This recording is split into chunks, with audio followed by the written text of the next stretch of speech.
नकीब मिल्लत काबिल एहतराम इज्जतमान, मैं आपका तहेदिल से शुक्रिया अदा करता हूं कि आप इतनी बड़ी तादाद में आज इस जलसे में शिरकत करने आए हैं और मुझे यकीन है कि आप लोगों का यहां पर हजारों की तादाद में जमा होना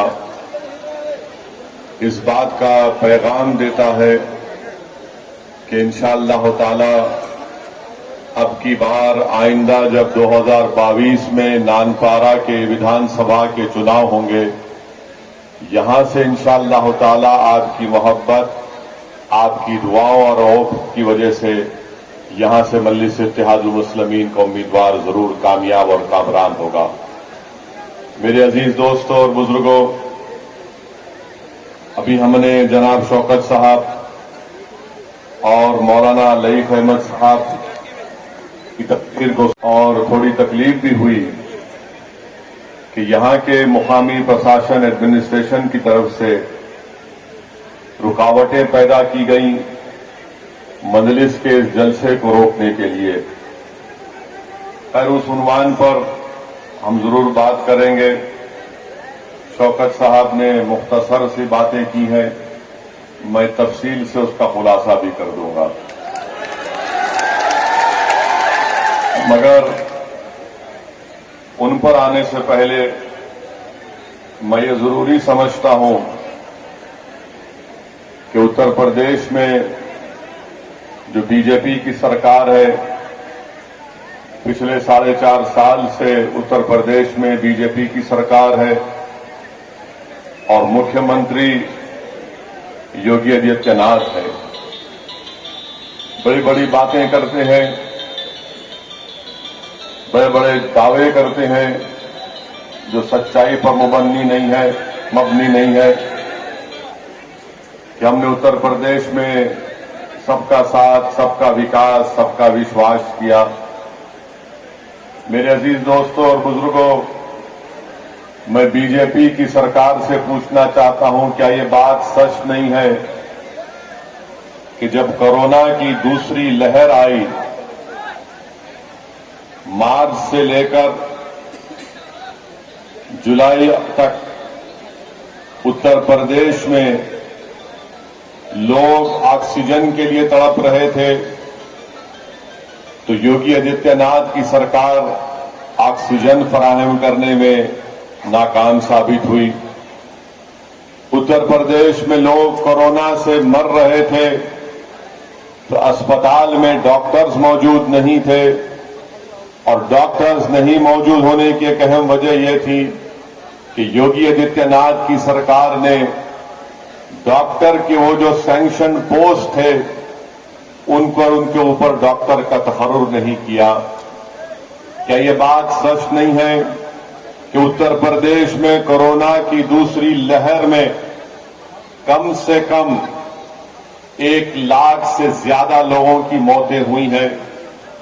क्या बीजेपी की सरकार ये नहीं जानती कि पानी के ऊपर, तालाब में, कभी गंगा के पानी के ऊपर गरीब उत्तर प्रदेश अवाम की लाशें तीर रही थी, और वो लाशें इसलिए तीर रही थी कि बहैसियत मुख्यमंत्री योगी आदित्यनाथ एक नाकाम चीफ मिनिस्टर साबित हुए, उत्तर प्रदेश के गरीब अवाम की जान को नहीं बचा सके, इसीलिए लाशें पानी पर तीर रही थी। लोगों को, अवाम को, जनता को अंतिम संस्कार करने के लिए लकड़ियां नहीं मिली तो उन्होंने या तो पानी में छोड़ दिया अपने वालिद की, अपनी मां की, अपने रिश्तेदार की लाश को। अगर जमीन नहीं मिली दफनाने के लिए तो नदी के किनारे लाशों को दफना दिया गया। बताओ उत्तर प्रदेश की बीजेपी की सरकार, क्या यह सच नहीं है कि इस दुनिया ने देखा, हमारी आंखों में भी देखा कि कैसे नदी के किनारे कुत्ते किसी के बाप की, किसी की मां की लाश को लोच लोच कर खा रहे थे? क्या ये विकास है आपका कि जिसको दफनाने के लिए जमीन नहीं मिली, जिसको जलाने के लिए लकड़ी नहीं मिली, जिसको अस्पताल में ऑक्सीजन नहीं मिला, जिसकी जान बचाने के लिए दवाएं नहीं मिली, डॉक्टर नहीं मिला, और आज आप बड़े बड़े झूठे दावे कर रहे हैं विकास के। ये कौन सा विकास है आपका, बताइए आप। और अफसोस तो इस बात का है कि हमारे प्रधानमंत्री जो अमेरिका के दौरे पर गए और उनको इस बात की बड़ी नाराजगी है प्रधानमंत्री को कि हमको भी नाराजगी है कि हमारे देश का प्रधानमंत्री जब अमेरिका के सदर के घर व्हाइट हाउस पर गया तो प्रधानमंत्री जब गाड़ी से उतरे तो वहां पर जो बाइडेन नजर नहीं आया। जो बाइडेन नरेंद्र मोदी जी का इस्तेमाल करने नहीं ठहरा था फूल का गुलदस्ता लेकर, बल्कि जो बाइडेन अंदर कमरे में बैठे थे, हमारे प्रधानमंत्री को अंदर जाकर जो बाइडेन को मिलना पड़ा। प्रधानमंत्री अमेरिका के दौरे से वापस जैसा ही उतरे, रात में 8:45 पर पार्लियामेंट की नई बिल्डिंग को देखने चले गए और जाकर बड़ा तफसीली मायना किया, घूर घूर कर देखा बिल्डिंग कितनी बड़ी बन रही है, क्या काम हो रहा है। वहां पर पार्लियामेंट की बिल्डिंग पर काम करने वाले मजदूरों से बात की, मगर हम देश के प्रधानमंत्री से पूछना चाहते हैं, जब उत्तर प्रदेश में गरीब आवाम की लाशें पानी पर तीर रही थी, जब उत्तर प्रदेश के अस्पतालों में इलाज के लिए बेड नहीं मिल रहा था, जब उत्तर प्रदेश में गरीब मर रहा था घुट घुट कर, प्रधानमंत्री नहीं आए देखने के लिए क्या हो रहा है, कैसे हो रहा है। मगर पार्लियामेंट की एक जेरे तामीर बिल्डिंग को देखने के लिए प्रधानमंत्री अपने कैमरामैन को, अपने फोटोग्राफर को लेकर जाते हैं। आज आप बताइए कि जब लोग उत्तर प्रदेश में 1 लाख से ज्यादा कोविड की सेकेंड वेव में मर गए, इनके ताल्लुक से कोई कुछ नहीं कहता। जिला परिषद का चुनाव कराया गया, 1200 गवर्नमेंट के मुलाजमीन की मौत हो गई कोविड की वजह से। क्या ये विकास है? मुख्यमंत्री कहते हैं कि मैं राशन सबको देता हूं, और उन लोगों को पहले मिलता था जो अब्बा जान कहते थे। हम उत्तर प्रदेश के मुख्यमंत्री से पूछना चाह रहे योगी आदित्यनाथ, क्या ये बात सच नहीं है कि मोदी सरकार ने पार्लियामेंट को ये बताया, भारत की संसद को, लोकसभा को, जो मुल्क की सबसे बड़ी पंचायत है, कि पूरे देश में 9 लाख ऐसे मासूम बच्चे हैं जो भूख और फाका कशी की वजह से कमजोर पड़ चुके। तो लोकसभा में मोदी सरकार ये बताती है कि पूरे मुल्क में 9 लाख अगर बच्चे कमजोरी का शिकार हो चुकी है भूख और फाका कशी की वजह से, तो 4 लाख तो सिर्फ उत्तर प्रदेश के थे। क्या ये आपका विकास है योगी आदित्यनाथ? आज उत्तर प्रदेश में लाखों की तादाद में नौजवान बेरोजगार हो चुका। रोजगार की तलाश में नानपारा और बहराइच का नौजवान दिल्ली या कभी मुंबई जाकर अपनी किस्मत चमकाने की कोशिश करता है, अपने दो वक्त की खाने के इंतजाम करने के लिए इतने दूर दूर चला जाता है। बताओ आपने कितने उत्तर प्रदेश के बेरोजगारों को रोजगार दिया? और खुद असेंबली में योगी सरकार के मंत्री कहते हैं कि उत्तर प्रदेश में 33 लाख बेरोजगार नौजवानों के नाम लिखे गए जिनको नौकरी की जरूरत है। रोजगार किसको मिला? अगर मैं आज इस हजारों की तादाद के इस जलसे में आपसे एक सवाल करूंगा कि कितने लोगों को नौकरी नहीं मिली, जरा हाथ तो उठा दो। कितने लोगों को नौकरी नहीं मिली, हाथ तो उठा दो। क्या बाबा ने नौकरी दी आपको? अब बाबा ये देखना नहीं चाहते, बाबा बोलेंगे नहीं अब्बा जान है, इनको नौकरी क्यों देंगे हम? नौकरी तो सबको चाहिए ना, चाहे किसी मजहब का हो, किसी जात बरादरी का हो, मगर झूठ पे झूठ इतना कट जाते हैं कि नौकरी दे दी गई। अच्छा, फिर ये भी कहते हैं कि उत्तर प्रदेश में कोई दंगा फसाद नहीं हुआ, झूठ कहते हैं। क्या यह सच नहीं है योगी आदित्यनाथ कि 2019 का नेशनल क्राइम रिकॉर्ड ब्यूरो का डेटा कहता है, जो अमित शाह की मिनिस्ट्री के अंदर आता है, 2019 में 5000 से ज्यादा फिरका परस्त वाकयात पेश आए। बताओ इसका जिम्मेदार कौन है? क्या आपकी सरकार नहीं है? फिर कहते हैं कि उत्तर प्रदेश में महिलाओं पर, महिला सुरक्षित है, महिला यहां पर सेफ है। ये भी झूठ है। पूरे भारत में अगर सबसे ज्यादा महिलाओं पर जो जुल्म के मुकदमे अभी तक शुरू नहीं किए गए या बर्फदान में पड़े गए हैं, वो करीब 1,80,000 के करीब मुकदमे हैं। क्या ये आपका विकास है योगी आदित्यनाथ? क्या ये बात सच नहीं है कि उत्तर प्रदेश के कई दवाखानों में 1400 डॉक्टरों की जायदादें खाली पड़ी हुई है? और फिर मुसलमानों के ताल्लुक से योगी आदित्यनाथ ये कहते हैं कि हम ना भेदभाव नहीं करते। अरे अगर भेदभाव नहीं करते तो अब्बा जान का नाम क्यों निकला आपकी जबान से?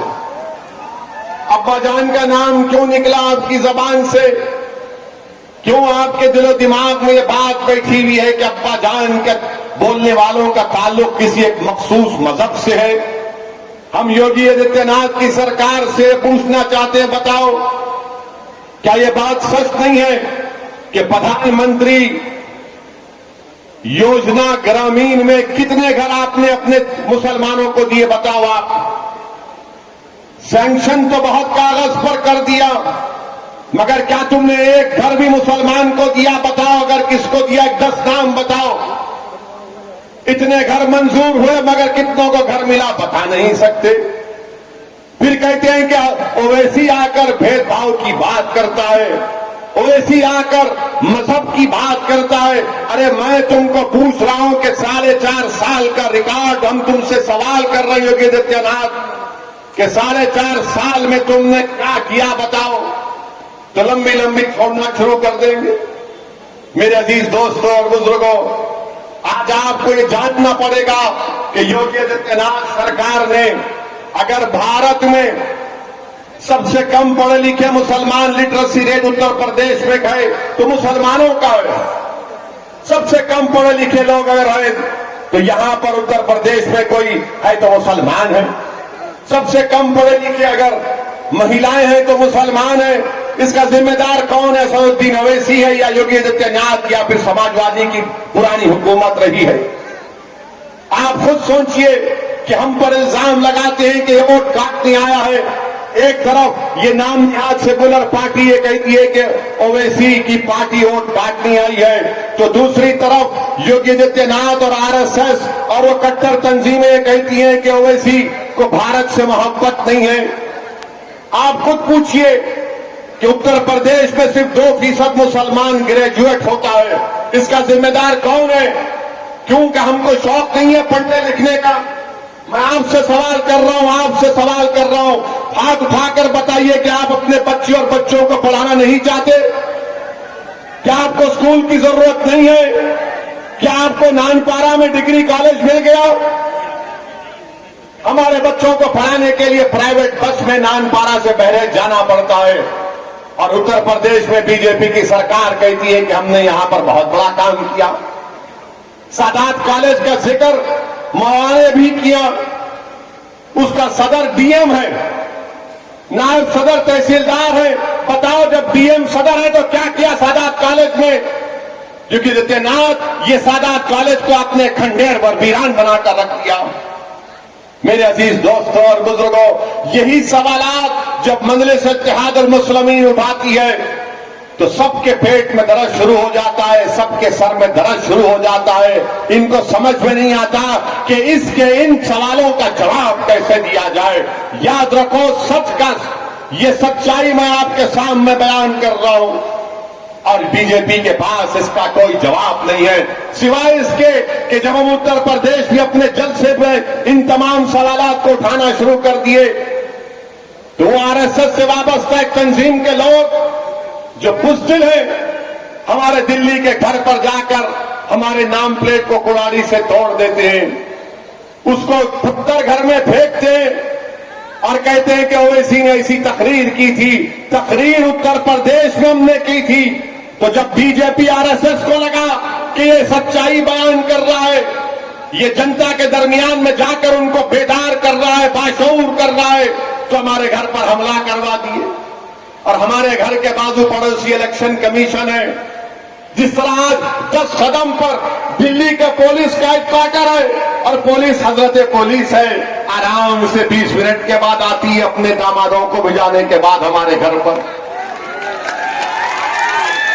माने वीडियो निकालते हैं और जान से मारने की हमको धमकी देते हैं कि ओवैसी अपने भाषण में इस तरह की बात करता है। याद रखो असदुद्दीन ओवैसी के भाषण में किसी मजहब के खिलाफ कोई ना बात हुई ना कभी होगी इंशाअल्लाह ताला। हाँ, मेरे मुंह में मेरी जबान है, तुम्हारे बाप की जबान नहीं है कि मैं गुलामी का अल्फाज अदा करूं। हमारे मुंह में हमारी जबान है। अल्लाह ने हमको दिमाग दिया है, सोचने का सलीका दिया है। अल्लाह ने हमको जिंदा रखा है। जो लोग जिस नेता की या जिस लोगों की आवाम की जबान नहीं चलती है, वो जिंदा नहीं हो, मुर्दा है। जो नाइंसाफी को देखकर भी जबान नहीं खोलते, जो जुल्म को देखकर भी उनकी आंख में आंसू नहीं आते, जो बर्बादी को देखकर उनका दिल नहीं जलता, तुम इंसान नहीं हो, तुम इंसानों की बस्ती में नहीं रह सकते। अगर इंसान हो तो हरकत करना पड़ेगा, जिंदगी का सबूत देना पड़ेगा।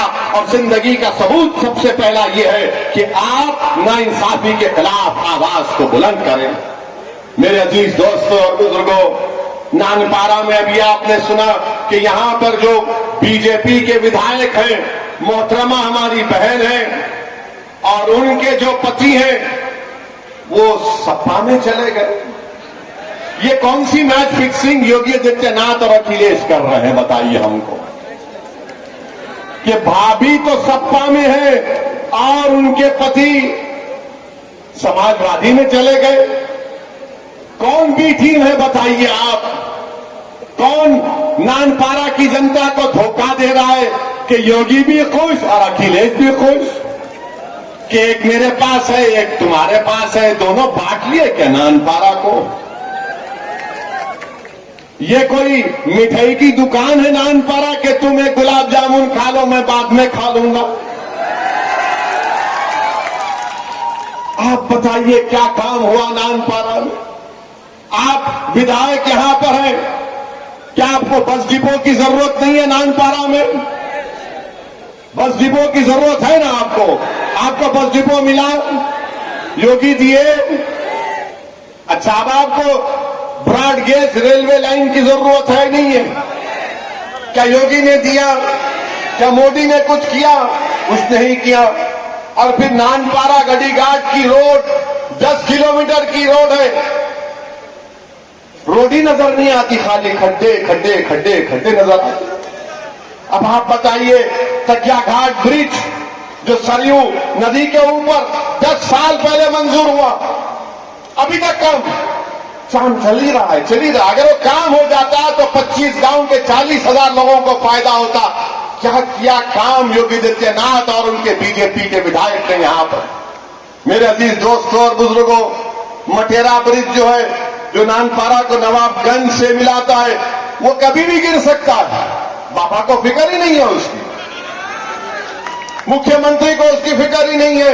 अच्छा, यहां का किसान कह रहा है कि कांजी घर बनाओ, कांजी घर बनाओ। बाबा जनवर रोड पे निकल जा रहा है, जा कांजी घर बनाओ, बनाते नहीं। और फिर यहां पर आप देखते हैं राशन कार्ड भी कहां मिला बताइए? अब्बा जान को कह दिया, कितनों को 2 साल में एक राशन कार्ड मिला? अगर मिला तो हाथ उठा के बताओ, कितनों को राशन कार्ड चाहिए नानपारा में बताइए? बाबा देखो, ये अब्बा जान के कितने राशन कार्ड की जरूरत है, राशन कार्ड नहीं दिया जाता। अच्छा, अस्पताल है, कम्युनिटी हेल्थ केयर सेंटर है, कितने बेड है? खाली 14 बेड है नानपारा में। विधायक क्या कर रहे हैं? तो विधायक कह रहे हैं बेड की जरूरत नहीं है, एक बेड हमने सपा के ऑफिस में लगा दिया, वो रात में जाके वहां सोते, हम यहां बैठे रहते बीजेपी में। 14 बेड सिर्फ सीए कम्युनिटी हेल्थ सेंटर में है। अच्छा, यहां पर फिर आप जानते हैं असलम और नूर को, मैं जानता हूं असलम और नूर को। 14 महीने जेल में रखा गया उन असलम और नूर को। असलम चूड़ियां बेचते थे और नूर मच्छी बेचता था। बाबा की सरकार ने नेसे लगाया तो 14 महीने असलम और नूर को जेल में रहना पड़ा। आज वो असलम और नूर कसमपुरसी की आलम में अपनी जिंदगी को गुजार रहे। ये आपके नानपारा के मसाइल हैं। मेरे अजीज दोस्तों और बुजुर्गों, मैं आपसे अपील करने आया हूं, आपसे गुजारिश करने आया हूं कि अब की बार आपको पूरे एतमाद के साथ और बेखौफ होकर मजलिस इत्तेहादुल मुस्लिमीन के उम्मीदवार के हक में अपने वोट का इस्तेमाल करना है। डरने और घबराने की जरूरत नहीं है। लोग बहुत से आएंगे, आज हमारा जलसा हो गया, आज हमारा भाषण हो गया, इंशाअल्लाह। मेरे अजीज दोस्तों और बुजुर्गों, अब दूसरी बात जो मैं आपके सामने अर्ज कर रहा हूं, अभी जो हमारे मौलाना ने कहा कि किसी एक बड़े पुलिस के ऑफिसर ने मौलाना से कहा कि क्यों मजलिस का इलेक्शन लड़ रहे, ये मन नहीं कहना चाहिए था, ये हरगिज नहीं कहना चाहिए था। पुलिस का काम ये नहीं है। अगर आप ऐसा बोलेंगे तो हम इलेक्शन कमीशन को लेटर लिख देंगे, लेटर लिखकर कहेंगे कि आप जब यहां पर रहेंगे तो आज चुनाव फ्री एंड फेयर नहीं होगा। और इलेक्शन कमीशन सब सुनता है, देखता है, तो ये नहीं करना चाहिए। हमारा भाषण होगा। अब क्या करेंगे, योगी आए तो लोगों को पकड़ पकड़ कर लाना पड़ता है कि पाकिट लो, खाने की आओ, बैठो, सुनो। अच्छा, आपको किसी को पैसा दिया गया आने के लिए, किसी को बिरयानी दी गई, क्यों आए? क्यों आए? जोर से बोलो। अरे जब प्यार किया तो डरना क्या, जोर से बोलो क्यों आए? सुन लो, ये आते हैं, हम इंसान हुई है जिसको रब्बे करीम ने कलमे की बुनियाद पर इस रिश्ते को जोड़ दिया, और इंशाअल्लाह ताला ये मोहब्बत और रिश्ता सुबह कयामत तक जारी रहेगा। आप हमारे लिए दुआ करते रहिए कि आपने जो हम पर भरोसा किया हम उस पर पूरा उतर सके, हम आपके भरोसे को शर्मिंदा ना होने दें इंशाअल्लाह होगा। और पुलिस से भी कहना चाहूंगा, कहा था कि ठोक देंगे, देखो ठोक दिया गया है। एक हमारी बहन बेवा हो चुकी है, बच्चे यतीम हो चुके हैं आपके गोरखपुर में। मेरे अजीज दोस्तों और बुजुर्गों, इन बातों पर आपको गौर और फिक्र करना है।